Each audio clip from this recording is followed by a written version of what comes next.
हमें रेलवे का जॉब चाहिए, इसके लिए क्या क्या रिक्वायरमेंट होती है। रेलवे के जॉब में ग्रुप डी होती है, एनटीपीसी होता है, इसके अलावा टेक्नीशियन भी होते हैं, रेलवे ड्राइवर होता है, लोको पायलट भी जिसे कहा जाता है, और भी कई तरह के कैटेगरीज होते हैं जिसमें रेलवे का एग्ज़ाम लोग देते हैं और स्टेशन मास्टर, गुड्स गार्ड आदि सब कुछ बनते हैं। तो उसके लिए योग्यता क्या क्या ज़रूरी है, क्या क्या उसके लिए भाई रिक्वायरमेंट है। सबसे पहले तो ज़रूरत है इसकी भी, और एज का भी मायने रखता है कि एज कितनी चाहिए। और इन सभी चीज़ों के साथ साथ हमारे पास अगर मान लिया जाए कि ये सारी चीज़ें हमारे पास है और विषय जो क्वेश्चन पूछे जाएंगे वहाँ पर एग्ज़ाम में, टेस्ट पेपर्स में, तो वहाँ पर हम किन किन विषयों का ध्यान करेंगे या इसेंशियल एकदम आवश्यक है, पढ़ना ही पड़ेगा, बिना पढ़े कुछ हो नहीं सकता। तो वैसे विषय कौन कौन होंगे, तो यहाँ पर हम कुछ चर्चा करने वाले हैं। वीडियो को अंत तक देखने का प्रयास करिएगा।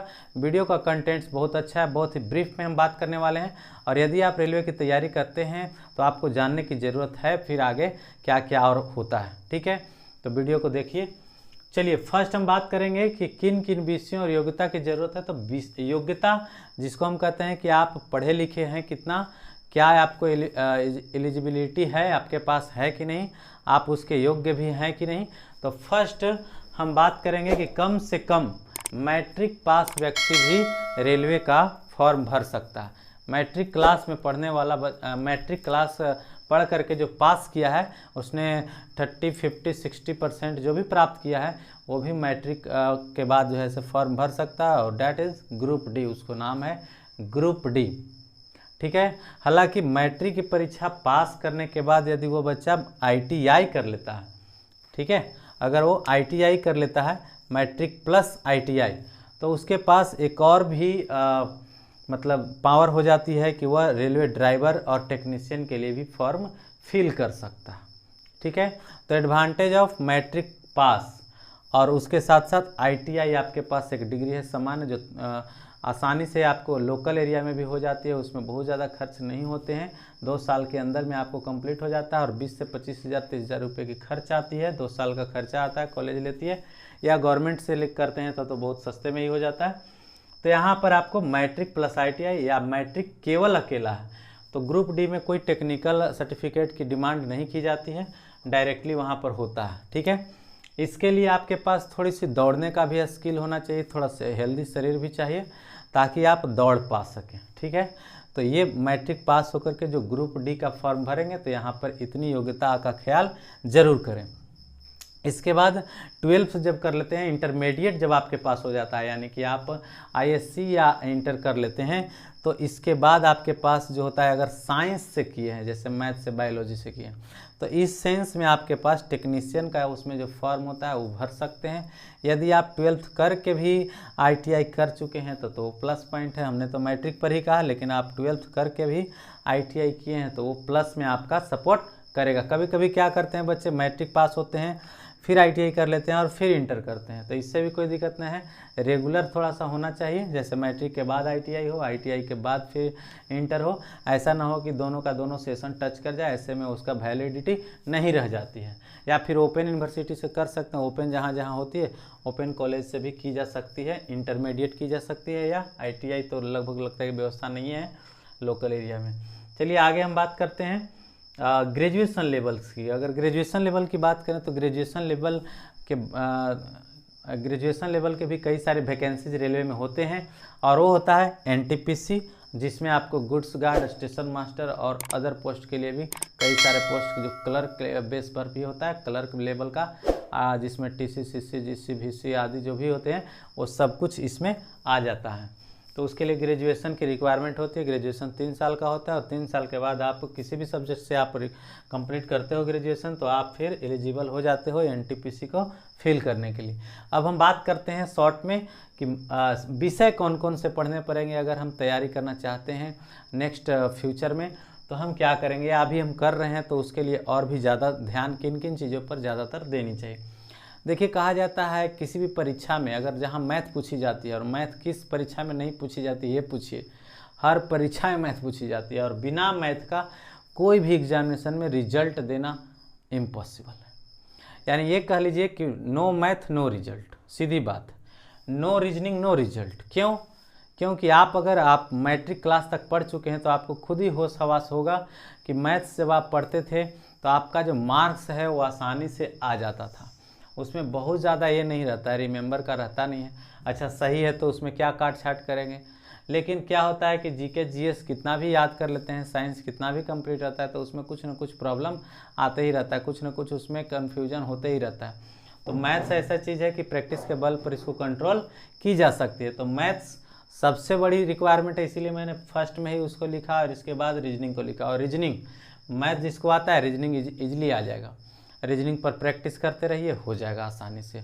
और मैं समझता हूँ कि अगर कोई बच्चा मैट्रिक तक जिसका ठीक ठाक हालत है वो 6 महीने आदि का भी तैयारी कर ले, मैथ्स का कॉम्पिटिटिव लेवल का मैथ उठा करके, जो भी है सागिर अहमद हो या आर एस अग्रवाल का बुक हो, जिस तरह का भी बुक है उसके पास प्रैक्टिस के लिए, वो एक बुक को जा करके सॉल्व कर ले, किसी इंस्टीट्यूट से 6 महीने के लिए स्टडी कर ले, पूरी प्रिपरेशन कर ले मैथ्स का और रीजनिंग का। तो एक बार कर लेने के बाद फिर प्रैक्टिस सेट होते रहता है, सेट प्रैक्टिस करते रहिए। और रेगुलर बेसिस पर यदि आप लगे हुए हैं तो जीके जीएस आपके पास कंट्रोल होता है। रोज़ पता होगा कि फ्रीक्वेंटली क्वेश्चन पूछे जाते हैं, बच्चे मिल करके एक ग्रुप डिस्कशन करते हैं, जिसके थ्रू आपके पास जीके और जीएस का जो होता है आसानी से कंट्रोलिंग हो जाता है। ये एवरीडे बेसिस पर अगर आप पढ़ते हैं, जीके जीएस ग्रुप डिस्कशन करते हैं, तो आपके पास बिल्कुल एकदम सटीक होता है, सही होता है, कोई एरर्स नहीं आएंगे जल्दी। और इसके अलावा रीजनिंग और मैथ ये तो सेट प्रैक्टिस के माध्यम से ठीक हो ही जाता है। रोज़ आप अगर 100 क्वेश्चंस को बनाते हैं, पर कई विद्यार्थी जो कंपटीशन की रियल में तैयारी करते हैं, उनकी चाहत पूरी तरह से है, तमन्ना है, पूरी तरह से इच्छा है कि नहीं हमें रेलवे का जॉब चाहिए ही चाहिए, तो प्रतिदिन सेट बनाते हैं। आइदर वो घर पे बनाएं, ऑनलाइन बनाएं, या फिर ग्रुप में जा करके कुछ बच्चों के साथ मिलजुल करके बनाएं। बिना बनाए वो छोड़ेंगे नहीं, क्योंकि उनको पता है कि कब परीक्षा होगी और कब हमें जो है से ज़रूरत पड़ जाएगा परीक्षा देने जाने, इसलिए वो अपडेट रहते हैं, रेगुलर अपडेट रहते हैं। इसके अलावा कुछ करेंट्स अफेयर भी जीके में पूछे जाते हैं। तो बहुत बच्चे ऐसे होते हैं, स्टूडेंट्स बहुत ज़्यादा जो एकदम एक्टिव हैं और करेंट अफेयर्स को भी कंट्रोल करके रखते हैं। आराम से वो एवरी पत्रिकाएं जो आती है मासिक, उसको पढ़ते रहते हैं। प्लस में ग्रुप डिस्कशन के दौरान 2-4 बच्चे ऐसे होते हैं जो अपने अपने पास से कुछ करेंट अफेयर्स के क्वेश्चंस को ला करके डिस्कस करते हैं एक दूसरे के बीच में। तो बराबर क्वेश्चन आंसर फ्रिक्वेंटली होते रहता है, तो इसके चलते वो अपडेट रहते हैं और आसानी से कार्य हो भी जाती है। तो मैथ्स हो गया, रीजनिंग हो गई। रीजनिंग की मैं बात करूं तो मैथ के अपेक्षा रीजनिंग बहुत सिंपल होता है, बहुत ज़्यादा इसमें खोपड़ा लगाने की ज़रूरत नहीं है। और कुछ खासी प्रकार के हर पैटर्न बना हुआ है एग्जामिनेशन में, आप जिस एग्ज़ाम को देने चाहते हैं उस एग्जामिनेशन के लिए खास तरह का रीजनिंग का पैटर्न होता है। उस रीजनिंग का पैटर्न को आप 2 स्टेट में अगर आप देख लेते हैं तो उससे आपको अंदाज़ लग जाता है कि किस तरह के रीजनिंग पूछे जाते हैं, और उसका प्रैक्टिस अगर भरपूर तरीके से कर लेते हैं तो आसानी से वो बनते रहता है। मतलब 50 क्वेश्चन से अगर मान लीजिए कि आपको रीजनिंग दिया गया, हाँ, तो उसमें आप मैक्सिमम 40-45 जरूर टच कर जाएंगे, इजीली टच कर जाएंगे। उसमें बहुत ज़्यादा खोपड़ी लगाने की जरूरत नहीं, 2-4 ऐसे होंगे जो फंस सकते हैं। वहीं मैथ की बात करूं तो अगर 50 क्वेश्चन दिए गए हैं तो वहां पर अगर आपकी तैयारी बहुत अच्छा है तो भी आप अचीव करते हैं, जा करके 40 अचीव करते हैं। मतलब रीजनिंग इतना अटेम्प्ट नहीं ले पाते हैं मैथ में। और ओवर ब्रिलियंट की तो बात ही नहीं करो, 50 में 50 ले सकता है अटेम्प्ट। चलिए, सारी कुछ चीज़ें हैं, आपको सब कुछ आता है। लेकिन अब बात रही कि भाई आप घर पे करते हैं, अकेले करते हैं, तो उसमें क्या होता है कि उतनी उत्साह नहीं रहती, ऊर्जा नहीं रहती। अतः इस कार्य को करने के लिए आप ऐसे वैकेंसी जनरल तैयारी करते हैं तो इसके लिए ग्रुप का होना अनिवार्य होता है। 2-4 लोग के ही सही, लेकिन एक ग्रुप होना चाहिए। लोगों का डिटर्मिनेशन चाहिए, लोगों के सपोर्ट चाहिए, और लोग जब मिल करके काम करते हैं तो सबका दुख दर्द जो है से एक साथ मिल जाता है और भारी नहीं लगता, बोझ नहीं लगता, और आसानी से हो भी जाता है।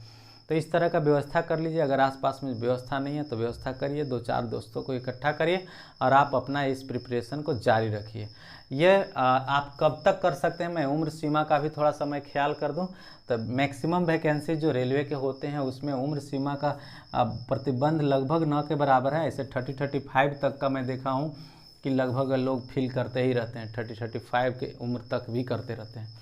लेकिन मैं समझता हूं कि जो बच्चे अपने मैट्रिक या इंटर कर करके और लग जाते हैं तो 18-20 की आयु से लग जाते हैं, और अगर कंटिन्यूअस अगर उसी पर ध्यान है, कहीं भी ध्यान मत रखिए। अगर एक बार ठान लिए हैं कि हमें रेलवे चाहिए तो चाहिए, बाकी सारा चीज़ गया। हटा दीजिए, छोड़ दीजिए और बिल्कुल एकदम गोड़ हाथ धो करके निफिक के एकदम हो जाइए कि हमको ये चाहिए ही चाहिए। और इसके जितने भी तरकीब है सब कुछ अपनाइए, सारे ग्रुप में मिल करके करिए। कुछ एक्सपर्ट्स का सलाह लीजिए जो एग्जामिनेशन पास कर चुके हैं या बार बार रिजल्ट देते रहते हैं, उनसे मिल करके सारे आइडियाज़ को लिया जा सकता है और एग्जामिनेशन को क्रैक किया जा सकता है। वीडियो यदि अच्छा लगा हो तो ज़रूर वीडियो को लाइक करिए, सब्सक्राइब करिए, शेयर करिए और अपने दोस्तों को, अपने करीबियों को शेयर करिए। मेरा एक और भी चैनल है जिसका नाम है मैथ सीखो, और मैथ सीखो से मैं बहुत कुछ बताने का प्रयास कर रहा हूँ, बहुत सारे सब्जेक्ट से रिलेटेड चीज़ें दे रहा हूँ जो 8, 9, 10 और कंपटीशन लेवल के लिए भी बेहतर हो सकता है। तो उसे भी चैनल को सब्सक्राइब करिए, लाइक कीजिए।